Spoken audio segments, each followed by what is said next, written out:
تو جو خانہ کعبہ حضرت ابراہیم علیہ السلام نے تعمیر فرمایا تھا، اب غور کریں، یہ دیکھیے ساری اس کی امیجز۔ یہ خانہ کعبہ مستطیل فارم میں تھا، جس کو ریکٹینگولر فارم کہتے ہیں، یعنی لمبائی میں تھا، یہ اسکوائر نہیں تھا، لمبائی میں تھا۔ اور اس کے کچھ روایات میں ہے کہ 2 دروازے تھے، اور کچھ میں ہے کہ دروازہ تھا ہی نہیں، لیکن 2 دروازوں والی روایت زیادہ بہتر ہے، ایک مشرق کی طرف اور ایک مغرب کی طرف، یعنی رکن یمانی کے ساتھ۔ اور جو اس کی دائیں سائڈ تھی دروازے سے، وہاں پر یہ بیسیکلی راؤنڈڈ تھا۔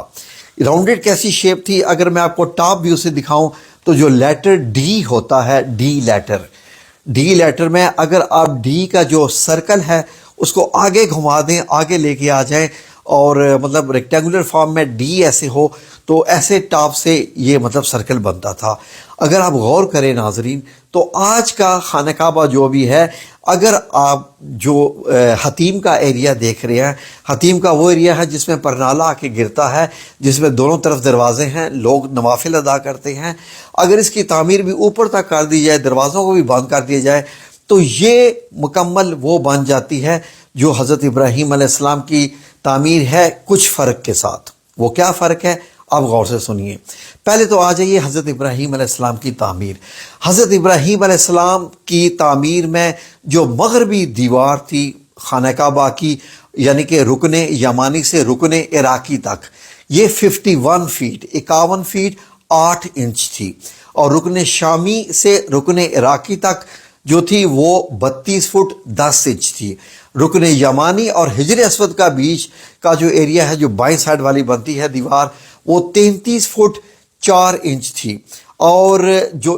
خانہ کعبہ کی اونچائی تھی جو حضرت ابراہیم علیہ السلام نے تعمیر فرمایا تھا، وہ 13 فٹ 2 انچ تھا۔ اب بات یہ آتی ہے کہ جو حضرت ابراہیم علیہ السلام نے خانہ کعبہ کی تعمیر کی تھی، اس میں چھت نہیں تھا، لوگ طواف کیا کرتے تھے، اور 2 دروازے تھے روایات کے مطابق، ایک مشرقی ایک مغربی، تو لوگ ایک دروازے سے داخل ہوتے تھے، ایک دوسرے سے نکل جاتے تھے۔ اب ایک اور چیز بھی تھی، دروازے کی جو اونچائی ہے وہ زمین کے برابر ہی تھی۔ ناظرین، حضرت ابراہیم علیہ السلام نے جو کعبہ کی تعمیر فرمائی تھی، وہ تعمیر جو ہے وہ تقریباً فرش کے برابر تھی، یعنی کہ گراؤنڈ لیول کے برابر تھی، اونچی نہیں تھی۔ تو ناظرین، خانہ کعبہ چونکہ نشیب میں ہے، بالکل نشیب میں ہے،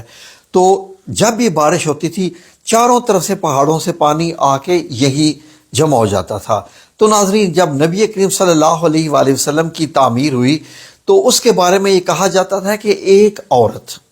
خانہ کعبہ کو دھونی دے رہی تھی، تو دھونی دیتے ہوئے نیچے اس کے ہوتے تھے چنگارے، ایک چنگارہ اڑ کر خانہ کعبہ کے غلاف کو لگا تھا، اور اس سے غلاف مکمل جل گیا تھا، جس کی وجہ سے خانہ کعبہ کی عمارت کو نقصان پہنچا تھا۔ تو اس کے بعد اس کی دیواریں بھی بہت کمزور ہو گئی تھی، کیونکہ جو خانہ کعبہ کی تعمیر تھی وہ صرف پتھر کے اوپر پتھر تھے، اس میں کوئی سیمنٹ، ریت وغیرہ یا اس طرح کی کوئی چیز نہیں استعمال کی گئی تھی، پتھر کے اوپر پتھر جیسے وہاں کے گھر تھے۔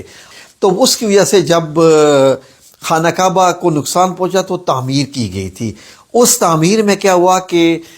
جو یہ طے ہوا تھا کہ جس کے پاس صرف حلال کی کمائی کا پیسہ ہے وہ صرف دے، اس سے خانہ کعبہ کی تعمیر ہوگی۔ تو بظاہر جو کتابوں میں بتایا گیا ہے وہ سب